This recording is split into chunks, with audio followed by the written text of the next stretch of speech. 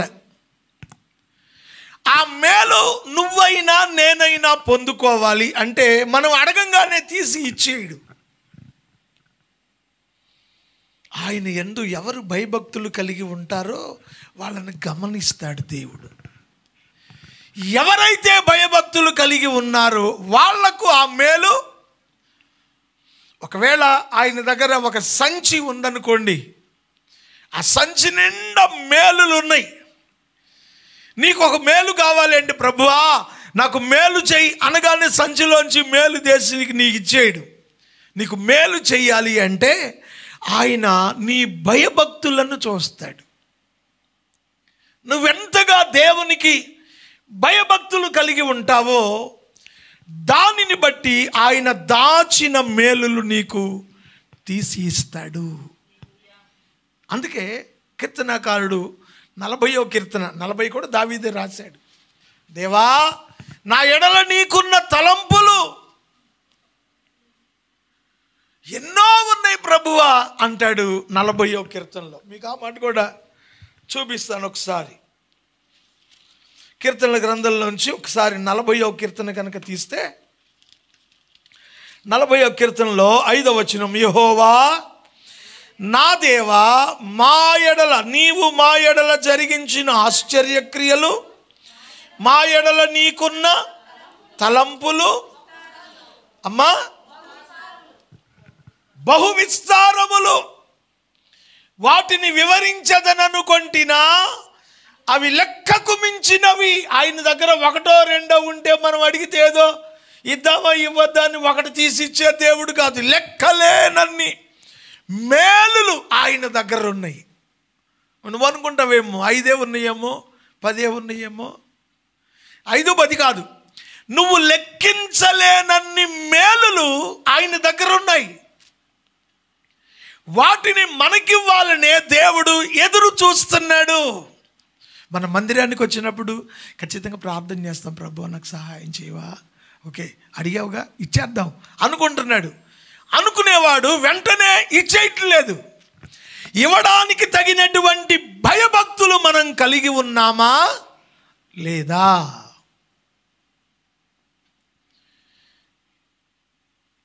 పూర్వం అండి, ఇప్పుడు అవన్నీ చాలామందికి తెలియదు. పూర్వం ఇళ్ళకి ఎవరైనా అడుక్కుంటానికి వచ్చారనుకో, అడుక్కుంటానికి వచ్చేవాడి పాత్రలో కొంత ఆహారం ఉండాలి. వట్టి పళ్ళని తెస్తే పెట్టరు, దాన్ని అపాత్రదానం అంటారు. ఒక పాత్రలో ధర్మం వేయాలి అంటే అందులో ఎంతో కొంత ఉండాలి, ఉంటేనే వేస్తారు. ఖాళీ కంచంలో ధర్మం చెయ్యరు. ఇంకా మీకు త్వరగా అర్థం కావడానికి, మనకి ఇళ్లలో బియ్యపు డబ్బాలు ఏమంటారు, బీపు రమ్ములు అంటారు. బియ్యం రమ్ములు తెలుసుగా. రమ్ము ఎప్పుడైనా ఊడి చేయడం చూశారు మీరు? ఓడవరు. అమ్మాయి మొత్తం ఓడమా కాసిన, అందులో ఊడ్చకూడదు. ఊడిస్తే అక్కడ దరిద్రం ఉంటుందని హిందూ సాంప్రదాయంలో మన నమ్మకం. అడుక్కునేవాడు కూడా ఆ పళ్ళెంలో కొంత ఆ ధర్మం చేయడానికి ముందు అందులో కొంత ఆహారం ఉంటేనే ఆహారం వేస్తారు, లేకపోతే ఇయ్యరు. ఎందుకు చెప్పానంటే, దేవుడు ఆయన ఎదుట మనం చేయి చాచి అర్థించినప్పుడు ఆయన మన పాత్రలో ఏముండాలని కోరుకుంటున్నాడంటే భయభక్తులు ఉండాలి. నువ్వు భయభక్తులు కలిగి ఉంటే ఆయన నీ కొరకు దాచి ఉంచిన మేలు నీకు ఇస్తాడు. అవునండి, మేము భయభక్తులు కలిగే ఉన్నామండి అని చెప్పచ్చు మీరు. నేను కాదంటలే, మీరందరూ భయభక్తులు కలిగి ఉన్నారు. ఓకే, భయభక్తులు కలిగి ఉన్నామని దేవుడు ఎలా గుర్తిస్తాడు? నువ్వు భయభక్తులు కలిగి ఉన్నావని దేవుడు ఎలా గుర్తిస్తాడు? నేను భయభక్తులు కలిగి ఉన్నానని దేవుడు ఎలా గుర్తిస్తాడు? సో ఆయన గుర్తించగలిగిన భయభక్తులు నిజంగా మనకు ఉన్నాయా లేవా అనేది మనం చూసుకోవాలంటే మనకు ఒకటే ప్రామాణికం, వాక్యం. వాక్యమే ప్రామాణికం, వాక్యమే ఒక అర్థం. వాక్యం అనే అర్థంలో మనల్ని చూసుకుంటే తెలిసిపోద్ది ఏం చెప్తుంది వాక్యం. ఆదికాండ గ్రంథంలో 22వ అధ్యాయంలో 15వ వచనం. ఆదికాండ గ్రంథము 22వ అధ్యాయము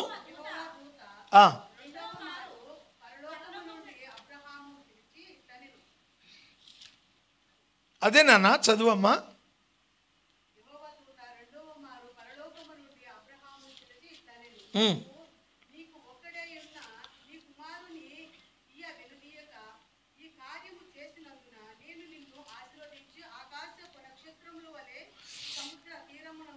ఇరవై 22వ అధ్యాయంలో ఒకసారి 12వ వచనం చూడరా.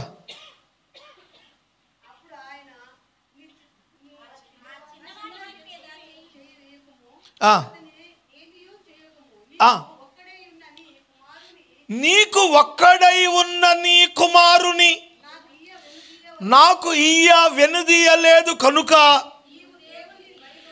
నీవు దేవునికి భయభక్తులు కలవాడని. భయభక్తులు నాకు కనపట్ల, మీకు ఎట కనపడుతుంది?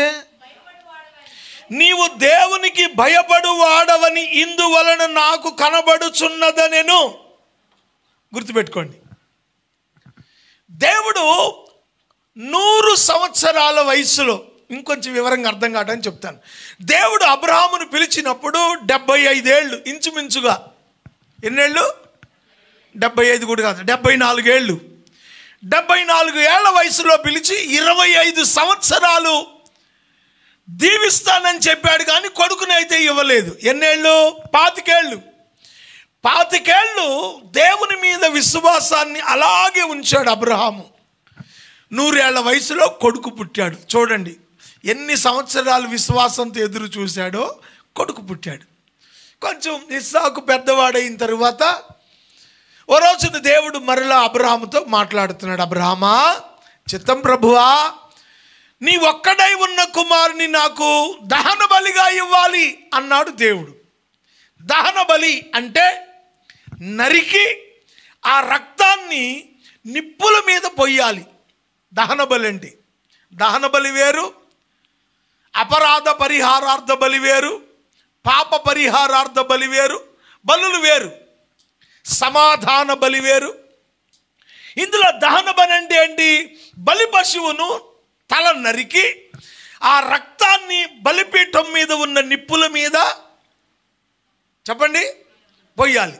ఓకే, బలి పశువు అయితే గొర్రె మేకో నరికి అలా చేస్తారు.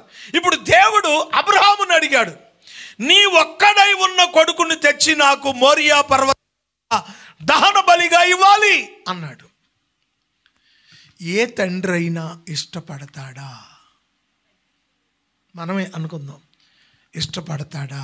ప్రభువా, 25 సంవత్సరాలు ఎదురు చూచిన నిరీక్షణ ఫలితం ఒక్కగానొక్క కొడుకు.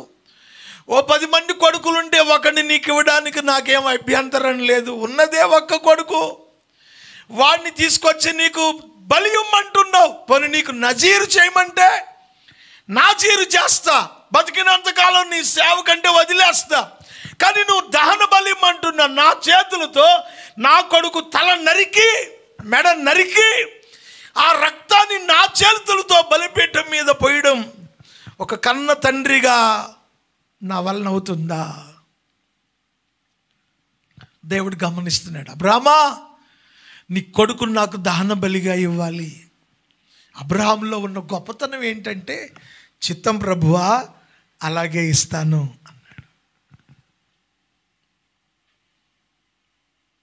అలాగే ఇస్తాను. ఇప్పుడు అబ్రహాము హృదయంలో ఒక సమర్పణ. నన్ను పిలిచిన నా దేవునికి ఇచ్చిన మాట నేను నెరవేర్చడమే ఆయన యందు భయభక్తులు కలిగి ఉండడం. ఇది గమనించాలి. భయభక్తులు కలిగి ఉండడం అంటే దేవునికి ఇచ్చిన మాటను నెరవేర్చడమే దేవుని యందు భయభక్తులు కలిగి ఉన్నాము అనడానికి రుజువు.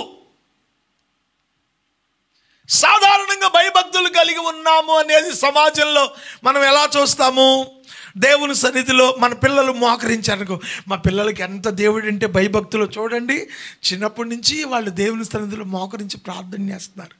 చిన్న పిల్లలకు ఒకసారి వాళ్ళకి తెలియని ఆ వయసులోనే వాళ్ళ అమ్మ చున్ని నెత్తినేసుకొని చప్పట్లు కొట్టేసి ఎగురుతుంటే, అమ్మో మా పిల్లలు అసలు తల్లి కడుపులో ఉన్నప్పటి నుంచి భక్తిలోనే పెరిగేశారు వీళ్ళు, మన వల్ల మురుసుకుంటాం. అసలైన భయభక్తులు కలిగి ఉండడం అనేది ఏమిటి అంటే, ఆయనకిచ్చిన మాట నెరవేర్చాలి. అలా నెరవేర్చడమే దేవుని యందు మనము భయభక్తులు కలిగి ఉన్నాము అని రుజువు చేసుకోవడం. ఓకే, ఇప్పుడు ఇంటికి వచ్చేసాడు. ఇస్సాకు ఆడుకుంటున్నాడు. బాబు, కొంచెం మనకి పని ఉంది, నువ్వు త్వరగా రా. ఏంటి నాన్నగారు? రా, పని ఉంది నీతో. ఆ కట్టెలన్నీ మోపు కట్టాలిరా, తాడు తీసుకురా. కట్టెలన్నీ ఓ చోట పెట్టి మోపు కట్టాడు. కత్తి మంచిగా నూరాడు.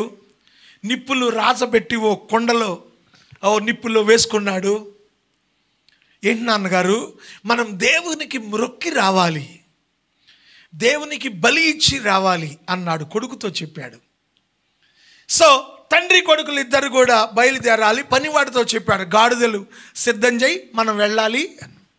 సాధారణంగా ఇంట్లో ఆడవాళ్లకుండే ఒక మామూలుగా ఉండేటువంటి వాడుక ఏంటంటే, మగవాడు బయటికి వెళ్తుంటే ఎక్కడికి వెళ్తున్నా, ఇది అలవాటు ఆడవాళ్ళకి.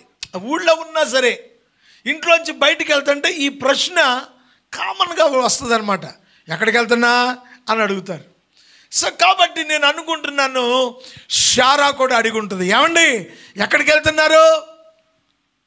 యెహోవాకు బలి ఇచ్చి రావాలి. అలాగా.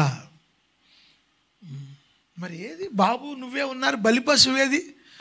దేవుడు చూసుకుంటాడులే, మేము వెళ్తున్నాం. కానీ తల్లితో నీ కొడుకునే నేను బలి ఇవ్వడానికి దేవుడు నన్ను అడిగాడు అనే మాట చెప్పలేదండి. మీరేమనుకోమాకండి, పల్లెటూళ్ళలో కొన్ని చర్చిల్లో కొన్ని సంఘాల్లో ఫ్యాన్లు ఇస్తారు చర్చికి గిఫ్ట్గా, మా గుర్తుగా ఫ్యాన్ అని ఇస్తారు. ఇచ్చిన వాళ్ళు ఊరికనే ఇవ్వరు, దానికి 3 రెక్కలు ఉంటాయి. 3 రెక్కల మీద ఎదురుమండు మోజేసు, ఇంకా కావాలంటే మా ఆవిడ పేరు, మా అబ్బాయి పేరు, మా అమ్మాయి పేరు ఉండేది 3 రెక్కలు, దాని మీద మళ్ళీ 3 పేర్లు, మధ్యలో ఒక పేరు వేస్తారు ఇక ఫ్యాన్. ఎందుకు ఈ పేర్లు బ్రదర్ అంటే, నేను ఇచ్చినట్టు మా సంఘస్థులందరికీ సరే తప్ప ఒప్ప అనేది కాదు, నేను మీకు అర్థం కావడానికి చెప్తున్నా. ఫ్యాను ఖరీదు ఒక 1000 రూపాయలు అనుకోండి. 1000 రూపాయల ఫ్యాను మనం దేవుని మందిరంలో దేవుని సేవ కొరకు కానుకగా ఇచ్చి, మనం ఇచ్చినట్లు ఆ చర్చిలో ఉన్న వాళ్ళందరికీ తెలియాలి అనేటువంటి ఒక భావన. ఇది ఎంత తేలిక అభిప్రాయం.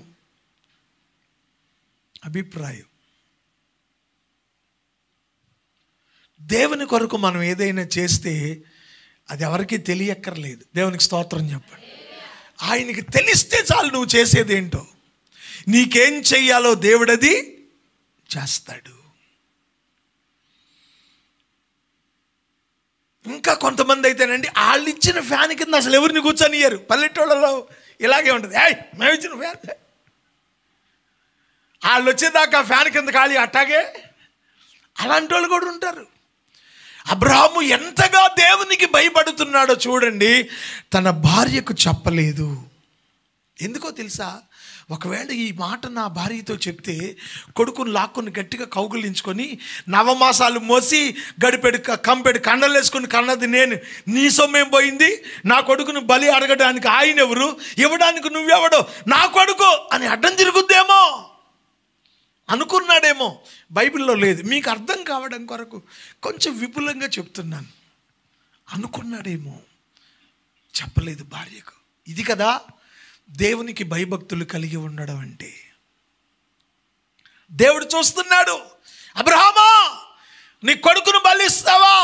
ఇచ్చేస్తానయ్యా, ఇచ్చేస్తాను. బయలుదేరారు. పనివాడితో చెప్పలేదు. సార్ షౌకర్ గారు, ఎక్కడి దాకా వెళ్ళాలి? మోరియా కొండకు పోనీరా. మోరియా కొండ దాకా వెళ్ళాడు. అక్కడికి వెళ్ళిన తర్వాత పనివాడు అడిగాడు, సార్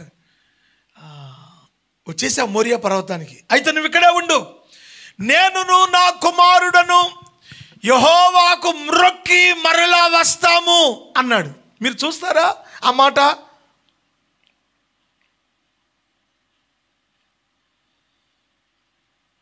ఐదవ వచనం 22:5. తన పని వారితో, మీరు గాడిదతో ఇక్కడనే ఉండుడి, నేనును ఈ చిన్నవాడును అక్కడికి వెళ్ళి దేవునికి మ్రొక్కి మరలా. గమనించండి, అబ్రహాముకి ఏం తెలుసు? కొడుకును బలిస్తాను అని తెలుసు. ఇప్పుడు ఏం చెప్పాలి? దేవునికి మ్రొక్కి నేను వచ్చేస్తాను, ఎందుకు కొడుకు చచ్చిపోతాడు కదా, నేను వస్తాను అనాలి. కానీ ఏమంటున్నాడు? మరలా మేము వస్తాము అంటే తన కొడుకును బలిచ్చే సంగతి పని వాళ్ళకు కూడా, చెప్పండి, పని వాళ్ళకు కూడా తెలియట్లేదు. ఇది కదా భక్తి అంటే. తన పని వాళ్ళకు కూడా చెప్పలేదు. అబ్బాయి మీరు ఇక్కడ ఉండండి, మేము వెళ్ళి దేవునికి మ్రొక్కి మరలా వస్తాము. అక్కడి నుంచి ఇద్దరు బయలు. ఇప్పుడు పని వాళ్ళు ఆగిపోయారు, గాడిదలు ఆగిపోయాయి. ఇస్సాకు అబ్రహాం ఇద్దరే ఉన్నారు. కట్టెలు ఉన్నాయి, నిప్పు ఉంది, కత్తి ఉంది, బలి పశువు లేదు. ఇప్పుడు కొడుకు వచ్చింది డౌట్. నాన్నగారు ఏం నాయనా, మనము దేవునికి బలి ఇవ్వడానికి వెళ్తున్నాం కదా. అవును నాయనా, మరి బలి పశువు ఏది? బలి పశువు ఉండాలి కదా. బలి పశువు లేకుండా బలి ఎట్లా జరుగుతుంది? నా కుమారుడా, నిన్నే నేను బలి ఇవ్వాలి అని చెప్పాను అనుకో, వయసులో ఉన్నాడు, పరిగెత్తగలిగిన శక్తి ఉంది కొడుకు దగ్గర. అబ్రహాము వయసులో పెద్దోడైపోయాడు. వీడికి నేను ఈ మాట చెప్తే ప్రాణ భయంతో ఒకవేళ వీడు పారిపోయాడు అనుకో, వీడంటబడి నేనైతే పట్టుకోలేను, నా దేవునికి ఇచ్చిన మాట నెరవేర్చలేను. కొడుకు కూడా చెప్పలేదు. కన్న కొడుకు కూడా చెప్పలేదంటే ఇది కదా అబ్రహాము యొక్క భక్తి. మనకేదైనా కష్టం వస్తే ఊరు వాడు అందరికీ చెప్పుకుంటాం, చెప్తే చెప్పుకోవచ్చు, ప్రార్థన చేయమని. కొంతమంది అయితే దేవుడు అసలు మా గురించి అసలు ఏమీ పట్టించుకోవట్లేదు, మమ్మల్ని కనికరించట్లేదు, ఎందుకో మరి దేవుడు మా మీద అంత కోపం పెట్టాడు, మా మీద సీత కన్నేశాడు అనేవాళ్ళు కూడా ఉంటారు. ఈ చిన్న చిన్న సమస్యలకే మనం ఇంత భయపడిపోతే కన్న బిడ్డలను తెచ్చి బలిమ్మంటే ఇచ్చేంత భక్తి మన దగ్గర దేవుడు చూడడానికి ఉందా? ఆలోచించండి. కొడుక్కి కూడా చెప్పలేదు. తండ్రి బలిపశువు అంటే అన్నాడు యెహోవా ఈరే, అనగా యెహోవా పర్వతము మీద చూచుకొనును. యెహోవా ఈరే అనే మాటకు అర్థం ఏంటంటే యెహోవా పర్వతము మీద చూచుకొనును. దేవుని బలి సంగతి దేవుడు చూసుకుంటాడు, నాన్న నువ్వు రా అన్నాడు. తీసుకొచ్చేసాడు. చదునైన ప్రదేశం చూసుకున్నాడు. రాళ్లతో బలిపీఠం కట్టాడు. రాళ్లతో బలిపీఠం కట్టిన తర్వాత బలిపీఠం మీద కట్టెలు పేర్చాడు. ఆ కట్టెలతో ఈ నిప్పు తీసుకెళ్ళి నిప్పుతో కట్టెలు రాసబెట్టాడు. కట్టెలు మండుతున్నాయి. బలిపీఠం మీద అగ్ని మండుతుంది. బాబు అక్కడ కట్టెలు మోపు కొరకు తెచ్చిన తాడు ఉండాలి, ఇటు తీసుకురా. మెల్లగా కొడుకు తెచ్చి చేతికిచ్చాడు. తాడు చేత్తో పట్టుకొని కొడుకుని అలా ఒడిసి పట్టుకున్నాడు. ఏం నాన్నగారు ఏంటి ఇంత గట్టిగా పట్టుకుంటున్నారు? గబగబా రెండు చేతులు తాడుతో కట్టేశాడు. నాన్నగారు నా చేతులు కట్టేస్తున్నారు. యెహోవాకు బలిగా నేను నిన్ను ఇవ్వబోతా ఉన్నాను. ఒక కన్న తండ్రి కన్న కొడుకుతో ఈ మాట చెప్పడానికి ఎంత దైవికమైన స్తోమత, ఎంత దైవికమైన శక్తి ఉంటే ఈ మాట చెప్పగలడు. ప్రియమైన దేవుని బిడ్డలారా, కొడుకు ఏడుస్తా ఉన్నాడు. తండ్రి గమనిస్తా ఉన్నాడు. నా దేవునికి ఇచ్చిన మాట నేను నెరవేర్చాలి, అంతే. నా కొడుకు, నా భార్య, నా పిల్లలు ఇవేవి నాకు అక్కర్లా. నా దేవుని చిత్తం నెరవేర్చడమే నా కర్తవ్యం. కత్తి తీసుకొని పైకెత్తేశాడు. ఇక చిల్లోడు చేయడానికి ఏం లేదు, పారిపోవడానికి కూడా లేదు. కట్టేశాడు. తల నరకడానికి కత్తి పైకెత్తగానే దేవుని దూత పిలుస్తా ఉంది, అబ్రహామా, అబ్రహామా. ఆ చిన్నవాని మీద నువ్వు చెయ్యి వెయ్యొద్దు, ఆ చిన్నవానికి ఏ హాని చెయ్యొద్దు. లేదు ప్రభువా, నీకు ఇచ్చిన మాట నెరవేర్చడాన్ని మించిన జీవితం నాకు అక్కర్లేదు, నీకు ఇచ్చేస్తాను. అప్పుడు ఆ దూత చెప్తుంది, నీ ఒక్కడై ఉన్న కుమారుని బలి ఇయ్య వెనుతీయలేదు కనుక ఇందు మూలముగా నీవు దేవునికి భయపడిన వాడవని తెలియపరచు. స్తోత్రం చెప్పండి. అంటే దేవునికి ఏదైతే మాట ఇచ్చాడో దానిని నెరవేర్చడంలో సఫలీకృతుడయ్యాడు. దేవునికి ఇచ్చిన మాట నెరవేర్చడంలో అతడు ఉత్తీర్ణుడయ్యాడు. అతడు ఆ పనిని చేయగలిగిన స్తోమత కలిగిన వాడు కనుక వెంటనే దేవుడు తన కొరకు దాచి ఉంచిన మేలు బయటికి తీశాడు. స్తోత్రం చెప్పండి. అబ్రహామా, నువ్వు ఒక్క కొడుకుని నాకు ఇచ్చావు చూడు, ఇప్పుడు నేను నీకు మేలు చేస్తున్నా చూడు. ప్రపంచంలో ఉన్న ప్రజలందరూ నీ కొడుకులే, నీ కూతుళ్ళే అని అడిగింది. ఎంతమందిని ఇచ్చాడు అబ్రహాం? ఎంతమందిని ఇచ్చాడు? ఒక్కడిని ఇచ్చాడు. దేవుడు ఎంత మేలు చేశాడు తెలుసా? ప్రపంచములో ఉన్న క్రైస్తవులందరూ అబ్రహాము పిల్లలే.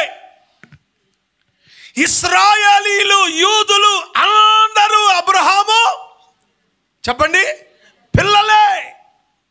ఇదిగో ఆకాశ నక్షత్రాలంతగా, ఇసుక రేణువులంతగా దీవించేసబ్బా అన్నాడు. ఎంత ఒకటే మాట. ఎంత గొప్ప మేలు. ఎవరు మనకు తండ్రి? మన తండ్రి అబ్రహామే. ఎలా తండ్రి? యేసుక్రీస్తు ద్వారా అబ్రహాముకు మనము కూడా సంతానముగా పరిగణించబడ్డాం. వాళ్ళేమో శరీరానుసారముగా పిల్లలు. ఎవరు? ఇశ్రాయేలీలు, యూదులకు అబ్రహాము తండ్రి శరీరానుసారంగా. రక్షణ పొందుట ద్వారా అబ్రహాము మనకి కూడా తండ్రి అయ్యాడు. అబ్రహాము నీతికి వారసులను ఐగుప్తు దాటిన అనేకులను మోషే బడిలో బాలురము, యేసయ్య బడిలో కృతార్థులను, ప్రియపుత్రులం మేము నిబంధన జనులం. యేసయ్య క్రొత్త నిబంధనలోనికి వచ్చిన మనము అబ్రహాము సంతానంగా చేయబడ్డాం. ఇంత ప్రపంచంలో కోట్ల మందికి తండ్రి అయ్యాడు అబ్రహాము. ఎందుకో తెలుసా? ఆయన యందు భయభక్తులు కలిగిన వాడై ఒక్క కొడుకునిస్తే కొన్ని కోట్ల మందికి తండ్రి అయ్యాడు. ఆ కొడుకును కూడా ఇచ్చేసాడు. నీ కొడుకు నాకు అక్కర్లేదు, నీ కొడుకును నువ్వే తీసుకో. ఒక కొడుకును నాకు ఇచ్చిన ఈ భక్తి ఇప్పుడు నీకు ఈ ప్రపంచంలో ఉన్న అందరినీ నీకు పిల్లల్ని చేస్తున్నాను. నీ యందు భయభక్తులు గల వారి నిమిత్తము నువ్వు దాచి ఉంచిన మేలు. ఒకవేళ ఆ ఒక్క కొడుకునివ్వడానికి దేవుని యందు భయభక్తులు కనపరచలేకపోతే అబ్రహాము కూడా ప్రపంచంలో ఒకడుగా మిగిలిపోయేవాడే తప్ప ఇంత గొప్ప ఆశీర్వాదాన్ని పొందుకునేవాడు కాడు. కనుక దేవుని యందు భయభక్తులు కలిగి ఉండడం అనగా ఆయనకిచ్చిన మాట నెరవేర్చడం. దేవునికి ఇచ్చిన మాటలు ఎన్ని ఉన్నాయో నాకు తెలియదు. 31వ తారీఖు డిసెంబర్ నెలలో మనం దేవునితో మాట్లాడతాం. ప్రభువా, ఈ సంవత్సరం అంతా కాపాడావు నాయనా, ఇదిగో మరలా కొత్త సంవత్సరానికి వెళ్ళబోతున్నాం. నూతన సంవత్సరంలో నన్ను ప్రవేశపెడితే, నన్ను దీవిస్తే నీకు ఇది చేస్తా, అది చేస్తా, ఏదో ఏదో ఏదో ఏదో చెప్పేస్తాం మనం. ఈ చెప్పినవన్నీ నువ్వు నెరవేర్చగలిగావా? దేవుడు నీ కొరకు దాచి ఉంచిన మేలు నువ్వు పొందుకుంటావు. దేవునికి ఇచ్చిన మాట నువ్వు నెరవేర్చకపోతే మేలు ఆయన దగ్గరే ఉంటుంది. నువ్వు కేవలం భక్తి చేస్తున్న జాబితాలో మాత్రమే ఉంటావు. మేలు పొందుకోవాలనుకుంటున్నారా? దేవునికి ఇచ్చిన వాగ్దానాలు, దేవుని సన్నిధిలో చేసిన ప్రమాణాలు ఎన్నున్నాయో ఒకసారి గుర్తు చేసుకోండి. డిసెంబర్ 31ని బాప్తిస్మం ఇచ్చేటప్పుడు మనం ప్రమాణం చేస్తాం. చేసిన ప్రమాణాలన్నీ నెరవేరుస్తున్నామా లేదా ఒకసారి ఆలోచన చేసుకోండి. ఆయన యందు భయభక్తులు కలిగి ఉన్న వారి నిమిత్తము ఆయన దాచి ఉంచిన మేలు ఎంత గొప్పది, మనం వర్ణించలేం. అబ్రహాము ఆశీర్వచనం అంత గొప్పదైంది. ఇంకొక సంగతి కూడా చెప్తాను, ఎందుకంటే భయభక్తులు అన్నాడు కదా. యోబు గ్రంథం 1వ అధ్యాయంలో, యోబు గ్రంథము 1వ అధ్యాయము 1వ వచనం చూడండి ఒకసారి. చదువునాను.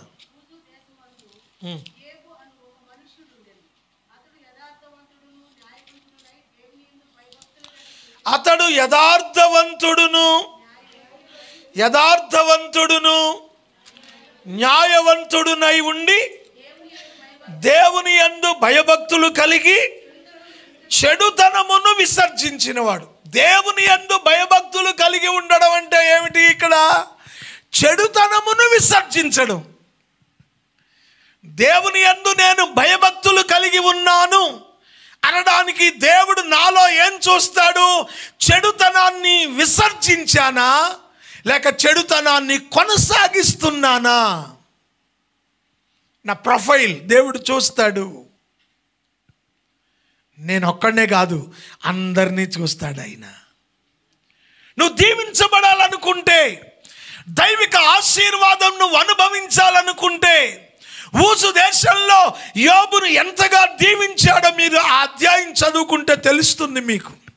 నేను వెళ్ళాను, యోబు ఉన్నటువంటి ఊసు దేశం వెళ్ళాను, యోబు సమాధి దగ్గరకు వెళ్ళాను.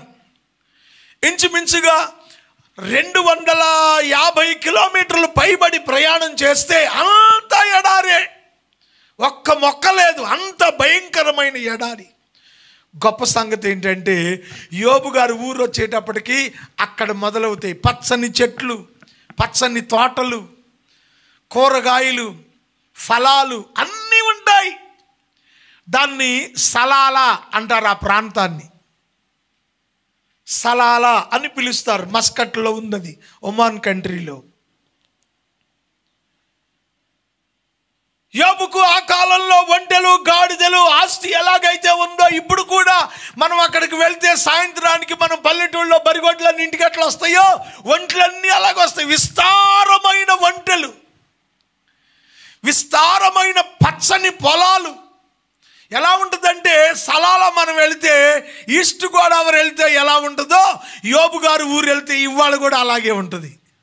నేను విన్నాను, ఈ అరబ్బులందరూ కూడా సంవత్సరంలో కొంతకాలం ఆ ప్రాంతానికి వెళ్ళిపోతారట, సలాలాకు. ఖాళీ ఉండదంట ఆ రోజుల్లో. అక్కడికి వెళ్ళి గుడారాలు వేసుకొని ఎంజాయ్ చేసి కొంతకాలం అక్కడ జీవించి మరల ఇళ్ళకు వస్తారనే మాట విన్నాను. అక్కడ వాళ్ళు చెప్పారు, అక్కడ వాక్యం చెప్పడానికి నేను వెళ్ళినప్పుడు. అంత ఆశీర్వదించబడిన ప్రదేశం. యోబును గురించి బైబిల్ చెప్తుంది, తన సంగతి చెవినబడిన ప్రతివాడు తనను అదృష్టవంతునిగా ఎంచాడట. 10 మంది కూర్చున్న చోట మాట్లాడుకునేటప్పుడు యోబు గురించి మాట్లాడుకునే వాళ్ళట. ఏమని?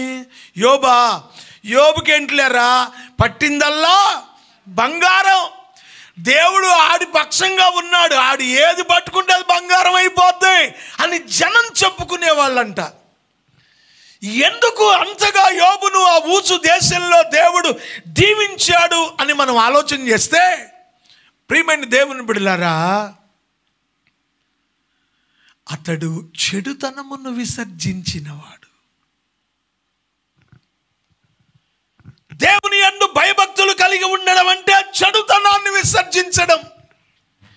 ఈనాడు ప్రపంచాన్ని మనం చూస్తాము, విస్తారమైన డబ్బున్నవాడు విస్తారంగా పాపం చేయడానికి ఇష్టపడతాడు.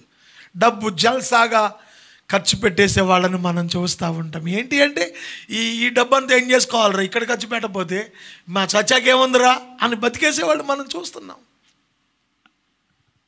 ఈ మధ్య అంబానీ కొడుకు పెళ్ళయింది.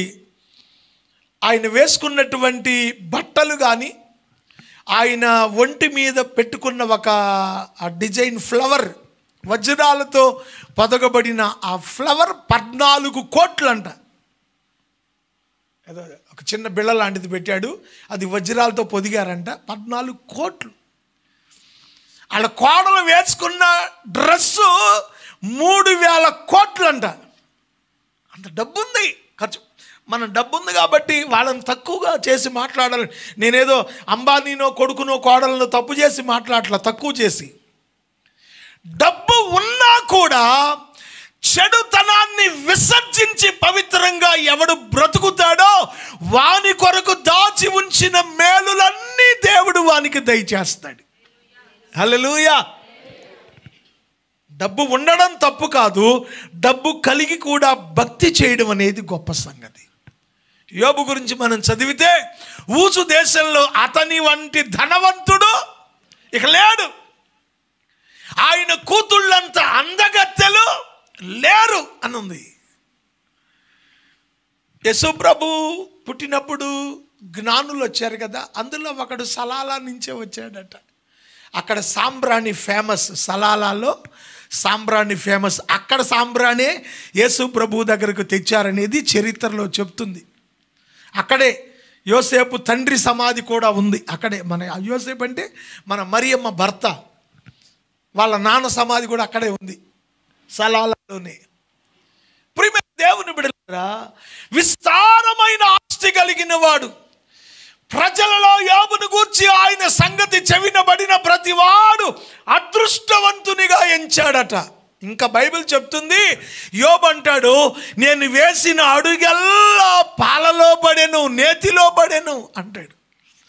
ఆడికేంట్రా తంతే గారెలు బుట్టలో పడ్డాడు అంటారుగా, అట్లా యోబు గారు వేసిన అడుగెల్లా నేతిలో పడతా ఉండటండి. అంత దీవించబడ్డాడు.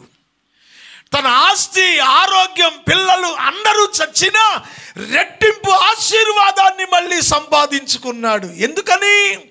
అతడు దేవుని యందు భయభక్తులు కలిగిన వాడు. భయభక్తులు కలిగిన వాడు అంటే అర్థం ఏంటంటే చెడుతనమును విసర్జించినవాడు. మన జీవితాల్లో ఆ యోబు కోసమో, అబ్రహాము కోసమో, దావీదు కోసమో మేలులు దాయలేదు, మనందరి కోసం కూడా దాచాడు ఆయన తన గుప్పిలి విప్పి ప్రతి జీవి కోరిక తీర్చే దేవుడు ఆయన. మనం కూడా మేలు పొందుకోవాలి అంటే ఆయన యందు భయభక్తులు కలిగిన వారమై ఆయనకిచ్చిన వాగ్దానమును నెరవేర్చువారిగా ఉండాలి.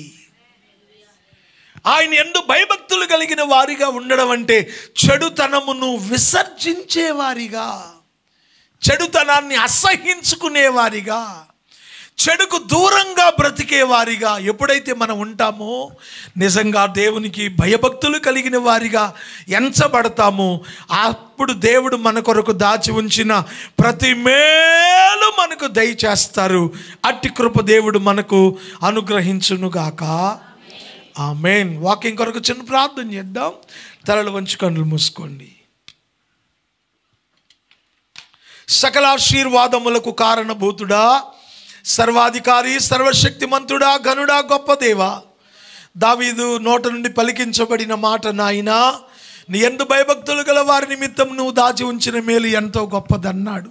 అవును ప్రభువా, నీ యందు మేము భయభక్తులు కలిగిన వారమై అబ్రహాము వలె నీకు ఇచ్చిన మాట నెరవేర్చేవారిగాను, నీ యందు భయభక్తులు గల వారి మనం అనబడుటకు యోబు వలె చెడుతనమును విసర్జించిన వారుగాను, ఈ లోకములో నీ వైపు చూస్తూ భక్తిని కొనసాగించే కృప మాకు దయచేయండి.